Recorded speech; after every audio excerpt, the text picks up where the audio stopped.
Ben senden xahiş ederim Mirza. Buyurun. Bütün dünyaya, imkanın olan yerlere malumat ver ki, cinayet bir tarafa, cinayeti perdelemeye, örtbasır demeye çalışırlar.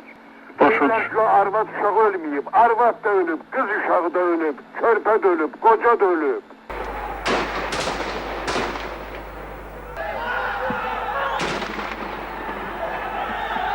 Girişinden içeri hamısı elə bil kimsə VD ilə götürüb qan sərmisən evin içinə.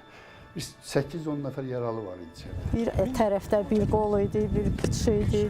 Həmin dəhşətləri inansız 35 ildir mən elə də yaşayıram. Bunu da bilmirəm. Demək, cebimdən bir dənə ağ yaylıq çıxartdım ki, yol verin keçim də evə gedirəm, belə başa salıram onları. Həmin anda güllə açıldı, paltomdan belə güllə, buradan güllə deydi. Sabine vaktim var. Koy çeksin.